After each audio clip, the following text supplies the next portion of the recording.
Moi, je l'ai vécu, en un tiers de siècle, j'ai vu la bureaucratisation du pays, et on n'est jamais revenu en arrière. Ça ne fait que croître et en délire. Je prends des collectivités locales. On a créé d'ailleurs un dispositif assez intéressant qui consiste à essayer d'évaluer tous les nouveaux textes. On doit quantifier combien ça va coûter. Grosso modo, le coût supplémentaire, on est autour d'1,2 milliard, 1,5 milliard chaque année supplémentaire.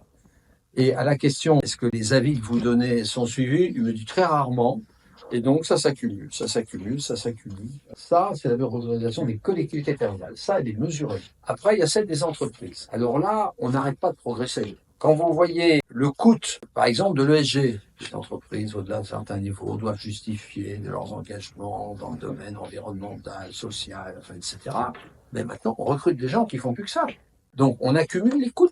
Des grandes entreprises, déjà, c'est des coûts non négligeables.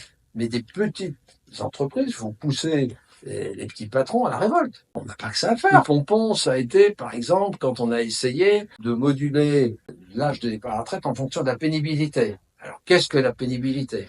Alors, on demande de tenir sur des fiches de travail qui sont en fonction de l'angle de travail aussi. Vous voyez, si vous dépassez 40 degrés, enfin, poussez les gens à la révolte. La montée du populisme, elle est aussi partiellement liée dans ces milieux-là à cette accumulation. On ne simplifie jamais rien. Les gens ont le sentiment d'être de plus en plus encorsetés. Et à chaque fois que moi je vois un texte de simplification, je m'inquiète. Ça simplifie rien du tout. Un ministre, pour se faire applaudir, il dit « on va faire des mesures de simplification ». Qui est contre? Tout le monde est pour. Mais qu'est-ce qu'ils font? Ils appellent leur directeur en disant « trouvez-moi des mesures dans le ministère de simplification ». Alors, les mêmes qui ont monté tout ça depuis des années, mais vont faire des mesurettes. Les seuls qui ont réussi à simplifier, ils ne sont pas pris du tout comme cela. Ils ont réuni des commissions d'usagers. Et ils ont dit aux usagers, dites-nous ce qui ne va pas et qu'est-ce qu'il faut simplifier. C'est possible, mais il faut des ministres dignes de ce nom.